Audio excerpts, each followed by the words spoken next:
তো প্রথম যে ব্রেকিং খবর সেটি হলো মধ্যপ্রাচ্য থেকে যুদ্ধ বিমান সরিয়ে নিচ্ছে ডোনাল্ড ট্রাম্প। কোন আতঙ্কে তিনি মধ্যপ্রাচ্য থেকে তার মূল্যবান যুদ্ধ বিমান সরিয়ে নিচ্ছে? দ্বিতীয় ব্রেকিং খবর, এবার কার্গো বিমান ভর্তি করে দখলদার দেশে অস্ত্র পাঠালো বিশ্ব মোড়লরা। তারা একটি পক্ষে কি দাঁড়িয়ে যাচ্ছে শেষ পর্যন্ত? এটি কি বিশ্বকে বার্তা দিচ্ছে? 3 নাম্বার, আমেরিকা তার মধ্যপ্রাচ্যে সেন্ট্রাল পজিশন নিয়ে প্রায় 10টি জাহাজ, কার্গো জাহাজ ভর্তি করে তারা আবারও অস্ত্র আনছে। ইরান বিষয়ে আমেরিকার নতুন পরিকল্পনা কি হতে পারে? জেনেভায় আজকে বৈঠক, কিন্তু বৈঠকের আগে ইরান বলে দিয়েছে কোনো বিষয় তারা চুক্তি সম্পাদিত করবে না। শুধু জেনেভার এই বৈঠকে যেন ইউরোপীয় নেতারা যুদ্ধ বন্ধে কোনো চাপ না দেয়। তারা বলছেন, ইরান বলছে আমরা শুধু আলোচনা করব, এবং ইরান যে বলছে যে কোনো সময় তারা দখলদারদের ডিমোনায় পারমাণবিক বা নিউক্লিয়ার সাইডে অ্যাটাক করতে পারে। তাহলে ইরান দেরি করছে কেন আসলে? এবং এই পর্যন্ত গত 8 দিনের লড়াইতে দখলদার দেশটির আসলে কত টাকা বা কত ডলার ক্ষতি হলো সেই বিষয়টির একটি ছোটখাটো পরিসংখ্যান পাওয়া গেছে। এবং মার্কিন সামরিক বা ইন্টেলিজেন্সের একজন অন্যতম শীর্ষ ব্যক্তি বলেছেন ইরানের আক্রমণে দখলদারদের 1/3 পুরোপুরি ধ্বংস হয়ে গেছে। দর্শক, এছাড়াও আজকে ইরান বিগ কিছু সারপ্রাইজ দিয়েছে দখলদার দেশটিকে শুক্রবার অর্থাৎ জুম্মাবারে। সেই সারপ্রাইজ নিয়েও আমরা কথা বলবো। এবং ইরানে আরেকজন পরমাণু বিজ্ঞানীকে অ্যাটাক করেছে, তিনি এখন বেঁচে আছেন না শাহাদাত বরণ করেছেন সেই বিষয়ে নিশ্চিত কোনো তথ্য আসেনি। সবকিছু মিলে আমি আপনাদের আজকে জানাবো, এবং ইরানের হাতে বা ইরানের আক্রমণে দখলদারদের কতজন মারা গেছে সেই বিষয়ে বিস্তারিত জানাবো। প্রিয় দর্শক, তাহলে আমি শুরু করছি একটি একটি করে।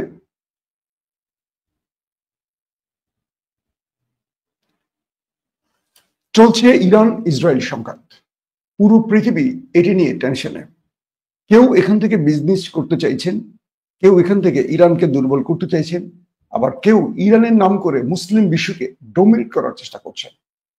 এই সংঘাতে যুক্তরাষ্ট্র জড়িত হওয়ার বিষয়ে সিদ্ধান্ত কখনো আসছে, কখনো 2 সপ্তাহ সময় চেয়ে নতুন কোনো পরিকল্পনা আটতে চাইছে। তার এই সিদ্ধান্তে হতাশ হয়েছে, অর্থাৎ ডোনাল্ড ট্রাম্প যখন বললেন যে 2 সপ্তাহ ইরানকে সময় দিয়েছে, তখন সবচেয়ে বেশি হতাশ হয়েছে আমাদের সেই সবচেয়ে অপ্রিয় দেশটি দখলদাররা। নেতানিয়াহু বলেছেন ইরানকে এত লম্বা সময় দেওয়ার কারণ কি? পাশাপাশি ইরানে ডোনাল্ড ট্রাম্প হামলা করবেন কি করবেন না এই বিষয়ে ডোনাল্ড ট্রাম্পের নতুন বক্তব্যে আবারও হতাশ হয়েছে নেতানিয়াহু। সবকিছু মিলে বর্তমান বাস্তবতায় 2 সপ্তাহ অনেক লম্বা সময়, এটি বোঝা যাচ্ছে ইরানের ইসরায়েলের কাছে। যদি ট্রাম্প সত্যি 2 সপ্তাহ অপেক্ষা করতে চান এবং এটা কোনো প্রতারণা না হয়, তাহলে এই যুদ্ধে আমেরিকা জড়িত হওয়ার সম্ভাবনা ক্রমেই কমে আসছে, এমনটিও আল জাজিরাকে বলেছেন দখলদার দেশটির ব্যক্তিরা। এখন আমরা দেখতে চাই ডোনাল্ড ট্রাম্প কি ইরানের ভয়ে বা তার মিত্রদের চাপে সরে আসছেন, নাকি তিনি শেষ পর্যন্ত ইরানের বিরুদ্ধে লড়াই চালিয়ে যাবেন? এটা নিয়েও নতুন নতুন অনেক প্রশ্ন তৈরি হচ্ছে। প্রথম, মধ্যপ্রাচ্য থেকে মার্কিন যুক্তরাষ্ট্র তার F-35 সহ আরো মূল্যবান যুদ্ধ বিমান সহ আরো মূল্যবান সামরিক অস্ত্র সরিয়ে নিচ্ছে, এবং সেগুলো ব্রিটেন যুক্তরাজ্য সহ বেশ কয়েকটি দেশে সরিয়ে নিচ্ছে এমন তথ্য পাওয়া গেছে। প্রশ্ন হলো, আরব রাষ্ট্র জুড়ে আমেরিকার যেই ঘাঁটিগুলো রয়েছে, মার্কিন ঘাঁটি, সেই ঘাঁটিগুলো থেকে এই মূল্যবান যুদ্ধ বিমান বা আদার্স মূল্যবান সামরিক সরঞ্জাম সরিয়ে নিচ্ছে কেন ডোনাল্ড ট্রাম্প? ইরানের আক্রমণের ভয়ে নাকি অন্য কোনো পরিকল্পনা? মধ্যপ্রাচ্যের বিশ্লেষকরা বলছেন ইরানে যদি ডোনাল্ড ট্রাম্প আক্রমণ করে বসে বা দখলদাররা ইরানে যদি ম্যাসিভ আকারে কোনো আক্রমণ করে বসে, সেক্ষেত্রে ইরান মধ্যপ্রাচ্যে থাকা আমেরিকার ঘাঁটিগুলোকে টার্গেট করবে। এটা ইরান বারবার হুঁশিয়ারি উচ্চারণ করেছে। তো সেই হিসেবে এইটুকু বোঝা যাচ্ছে আমেরিকা ইরানের ভয়ে মধ্যপ্রাচ্য থেকে তার যুদ্ধ বিমানগুলো সরিয়ে নিরাপদ দূরত্বে নিয়ে গেছে, নাম্বার 1। নাম্বার 2, আজকেও কার্গো বিমান ভর্তি করে দখলদার দেশটির উদ্দেশ্যে আমেরিকা প্রচুর অস্ত্র পাঠিয়েছে। একদিকে তিনি শান্তির কথা বলছেন, যুদ্ধবিরতির কথা বলছেন, অন্যদিকে দখলদার দেশটিকে এভাবে মিসাইল বা বিভিন্ন অস্ত্র পাঠাচ্ছে। মার্কিন গণমাধ্যমগুলো বলছে যুক্তরাষ্ট্র মূলত দখলদারদেরকে প্রচুর সংখ্যক মিসাইল পাঠিয়েছে। আমরা আপনাদের আজ দিনেও একাধিকবার লাইভে বলেছি দখলদারদের এমডি মিসাইল ফুরিয়ে এসছে এবং তারা প্রথম থেকে বেসামাল ভাবে ইরানের রকেট, মিসাইল বা ড্রোনকে ইন্টারসেপ্ট করতে গিয়ে যে পরিমাণ অ্যান্টি মিসাইল ব্যবহার করেছে, এখন তারা মানে শর্টেজের মধ্যে পড়ে গেছে, তাদের হাতে পর্যাপ্ত নেই। প্রথম দিকে আমরা দেখতাম ইরান যখন 300-400 মিসাইলও মারত, তখন তারা সেগুলোর প্রায় 70-80% ইন্টারসেপ্ট করতে পারত। ইরান তাদের সাথে এখন কৌশলে বহু রকম স্টাইলে খেলছে। ইরান দখলদারদের শক্তিমত্তা বোঝার জন্য তাদের আক্রমণকে একটা পরীক্ষার মধ্যে নিয়ে গেছে। একটু উদাহরণ দিয়ে বুঝিয়ে বলি আপনাদের। ইরান যখন ধরেন 300 মিসাইল মেরেছে, তখন ইরান বোঝার চেষ্টা করেছে যে কতগুলো মিসাইল দখলদার দেশে হিট করেছে আর কতগুলো ইন্টারসেপ্ট হয়েছে এবং কোন ভ্যারিয়েন্টের মিসাইল গুলো ইন্টারসেপ্ট হয়েছে। এখানে কিছু টাইমিং এর খেলাও ইরান খেলেছে। তো দখলদারদের আকাশ প্রতিরক্ষা সিস্টেমকে বোঝার জন্য বা তাদের সক্ষমতা বোঝার জন্য ইরান বহু রকম পরীক্ষা চালিয়েছে। গত রাতে ইরান একটি মিসাইল কেবল হিট করেছে, সেটিকেও ইন্টারসেপ্ট করতে পারেনি দখলদাররা। প্রশ্ন উঠছে যে একটি মিসাইলকে 8 থেকে 10টি লেয়ার বসে থেকে ইন্টারসেপ্ট করতে পারলো না কেন? কিছু কিছু পক্ষ বলছে ইরান আয়রন রুম বা থার্ড বা প্যাট্রিয়ট বা অ্যারোকে হ্যাক করে ফেলেছে। কিছু কিছু মাধ্যম বলছে যে ইরানের এই মিসাইলগুলোকে ইন্টারসেপ্ট করার জন্য যে সংকেত বা এটিকে বোঝার জন্য বা এটার গতিকে বিট করার যে সক্ষমতা, এটি এই আকাশ প্রতিরক্ষা ছিল না। তো ইরান বুঝে গেছে শত্রুর দুর্বলতা আসলে কোথায় কোথায়। এখন ইরানকে এক ঝাঁক মিসাইল মারতে হচ্ছে না। ইরান এখন টার্গেট পয়েন্টে 5টি মারলেও সেই 5টি কার্যকর ভূমিকা বা 5টি শত্রুকে আঘাত করে আসতে পারে।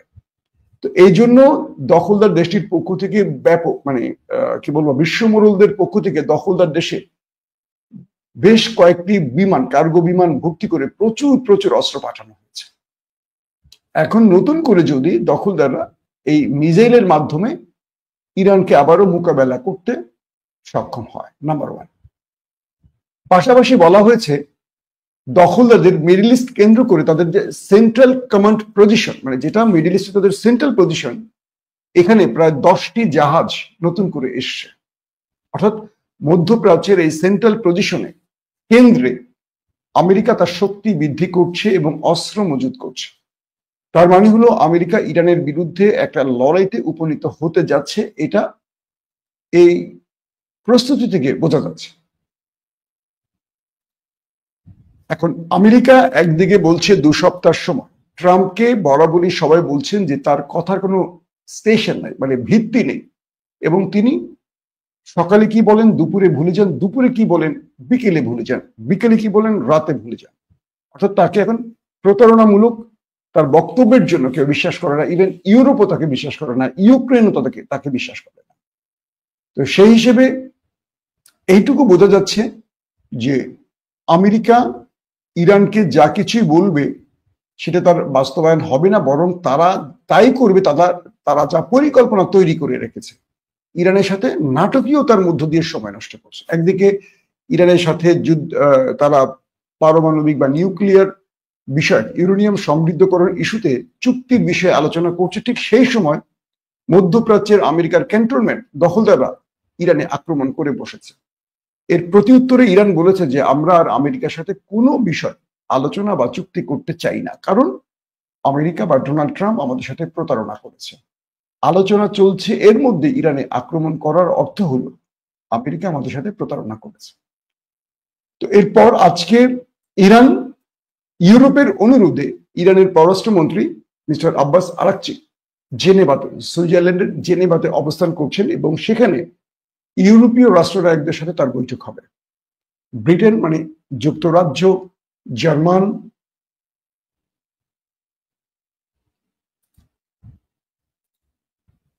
জার্মানি এবং ফ্রান্স সহ আরো বেশ কিছু ইউরোপীয় পররাষ্ট্রমন্ত্রী এই বৈঠকে আসবেন।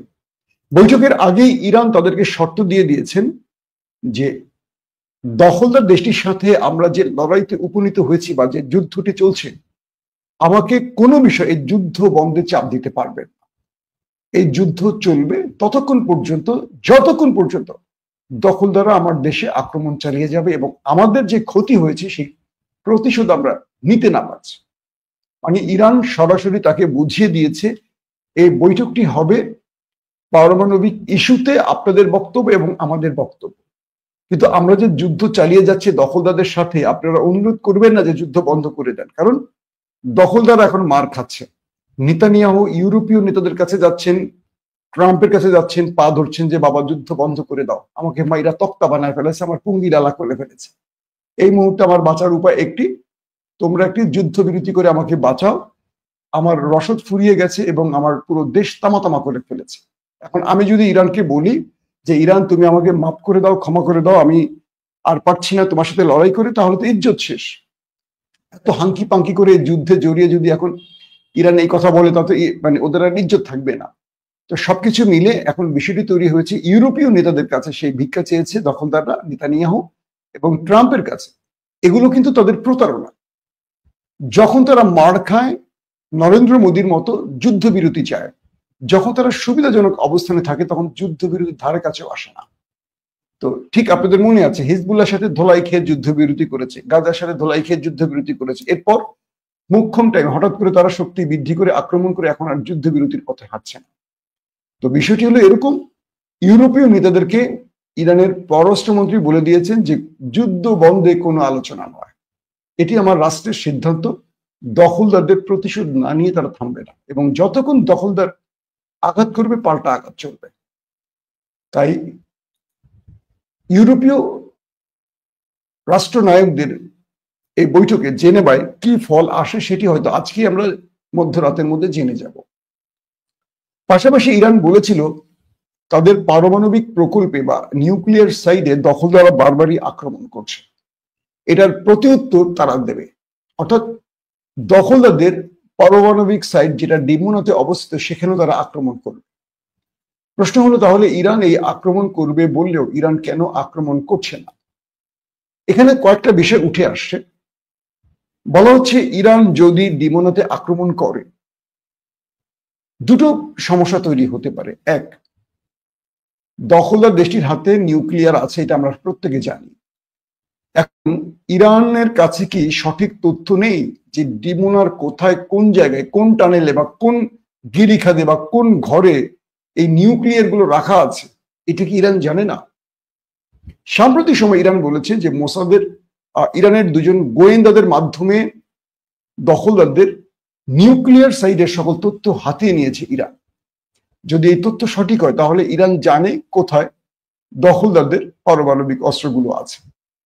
দুই, ইরান এই মুহূর্তে ডিমোনাতে আক্রমণ করলে যদি দখলদারদের এই নিউক্লিয়ার বোমাগুলো বিস্ফোরিত হয় বা এগুলো সেখানে ধ্বংস হয়, তাহলে যে পরিমাণ ইউরেনিয়াম সেখানে ছড়িয়ে পড়বে, যে পরিমাণ তেজস্ক্রিয়া ছড়িয়ে পড়বে, এটা শুধু দখলদার দেশটির জন্য নয়, এটা আপনারা জানেন যে ইসরায়েলে অনেক মুসলিম আছে, আরবীয় মুসলিম আছে, তারাও মারা পড়বেন।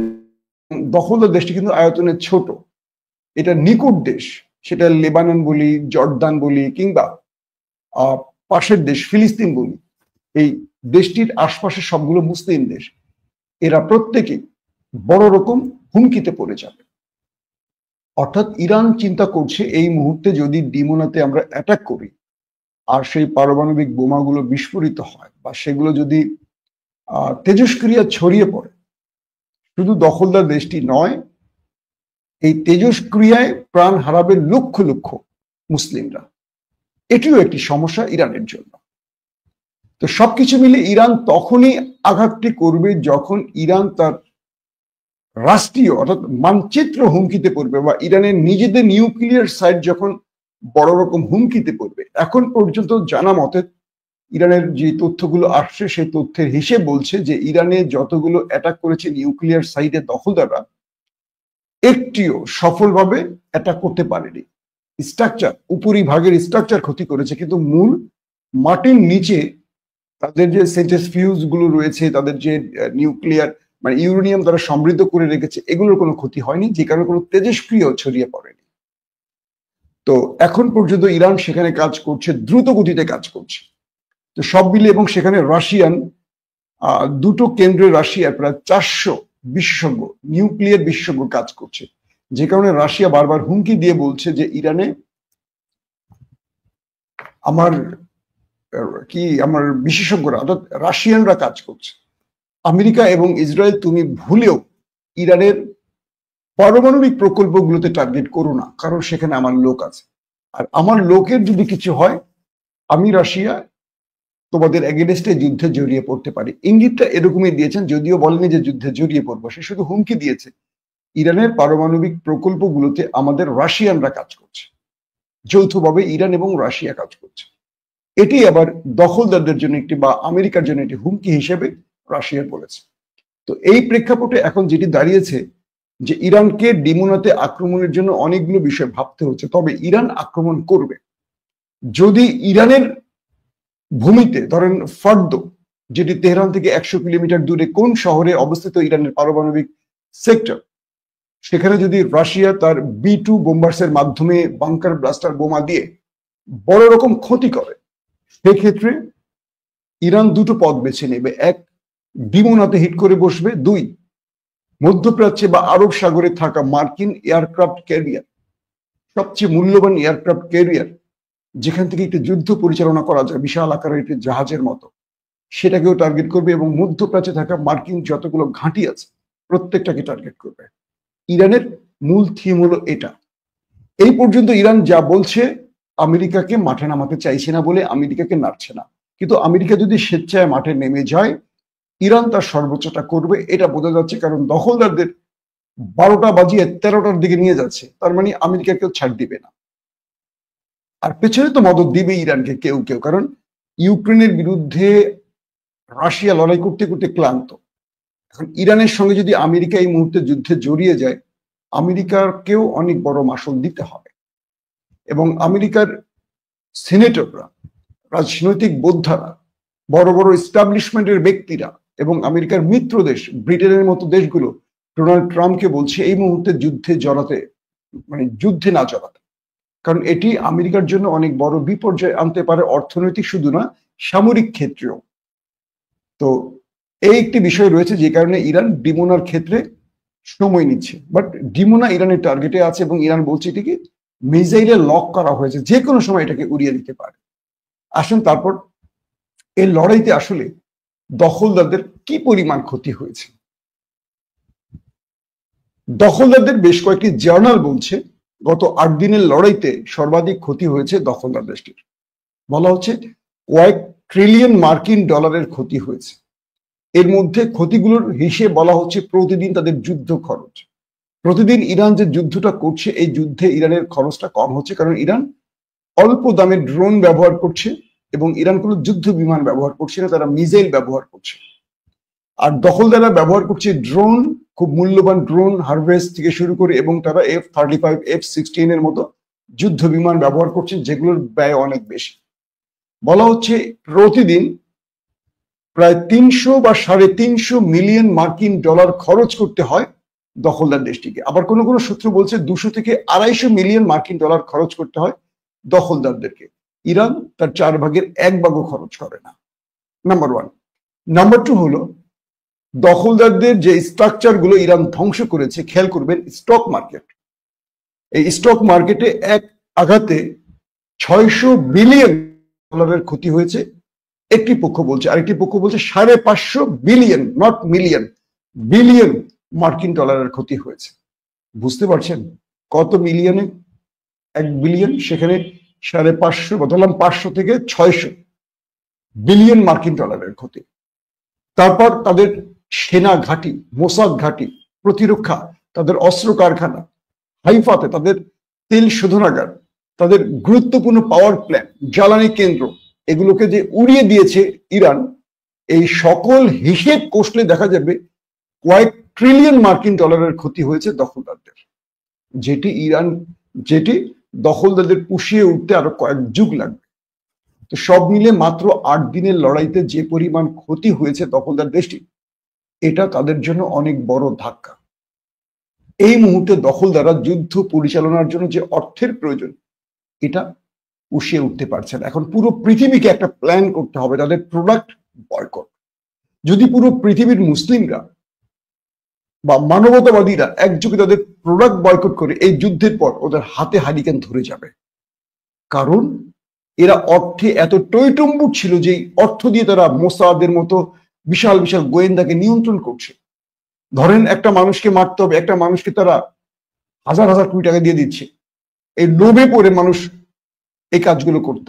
এত পরিমাণ অর্থ তাদের কাছে আছে, কিন্তু এখন তারা সেই অর্থ সংকটে পড়ে গেছে এবং ইরানের বিরুদ্ধে বাকি সময় যুদ্ধ করতে তাদের পশ্চিমা দুনিয়া থেকে অস্ত্র কিনতে হবে। এই অস্ত্রগুলোর দামও বেড়ে যাবে এখন, যেহেতু দখলদারদের এখন অস্ত্রের প্রয়োজন। এখন আমেরিকা বলি বা অন্যান্য ইউরোপীয় দেশ তাদেরকে অস্ত্র দেবে, বিনামূল্যে তো আর দেবে না, এগুলো অনেক মূল্যে এই অস্ত্রগুলো দেবে। তো সবাই সবার স্বার্থটা যেহেতু খোঁজে, একটা বড় রকম অর্থনৈতিক সংকটে এখন রয়েছে দখলদাররা। এই সময় আমাদের উচিত প্রত্যেকেরই ওদের পণ্য বয়কট করা। এখন আমি যদি বলি আমি একলা বয়কট করলে হবে না, আসলে আমি আমারটা করি, আপনি আপনারটা করেন, সে তারটা করুন। প্রত্যেকের মতো যদি এই বয়কটটা চালাতে পারলে ওরা শুয়ে পড়বে, ওরা আর দাঁড়ানোর সুযোগ পাবে না।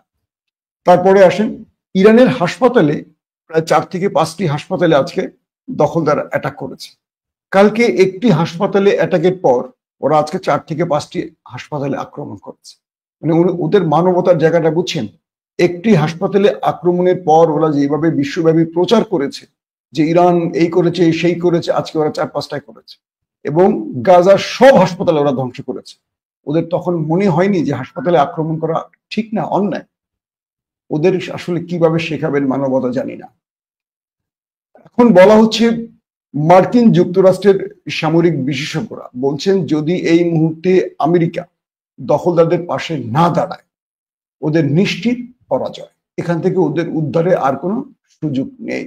যে কোনোভাবেই আমেরিকা যদি এই যুদ্ধে না জড়ায়, ওরা কনফার্ম পরাজিত। ওদের অবস্থা খুবই করুণ। মার্কিন ইন্টেলিজেন্সের একজন গুরুত্বপূর্ণ ব্যক্তি ডোনাল্ড, তিনি বলছেন, আজকে তাকে নিয়ে কলাম আসছে মার্কিন যুক্তরাষ্ট্রের বেশ কয়েকটি গণমাধ্যমে। তিনি বলছেন, ডগলাস বোধহয় তার নাম, ডগলাস, তিনি বলছেন দখলদারদের 33% অঞ্চল মিশে গেছে মাটির সাথে।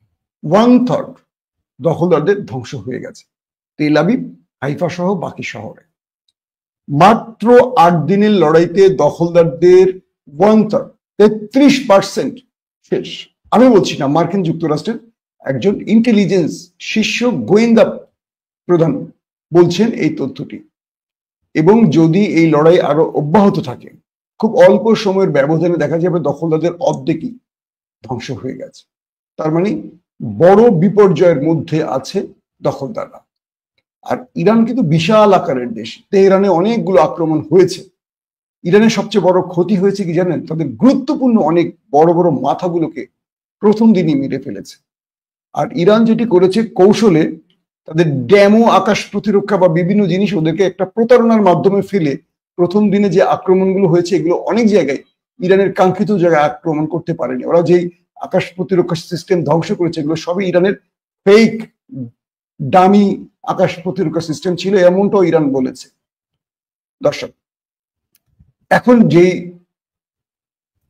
যে অবস্থাটি তৈরি হচ্ছে সেটি হলো যে ইরানের কাছে যে ওরা বড় রকম মার খেয়েছে, এই মার থেকে আসলে ওরা উঠে আসতে পারছে না। তাই আমেরিকাকে বারবার টেনে আনার চেষ্টা করছে।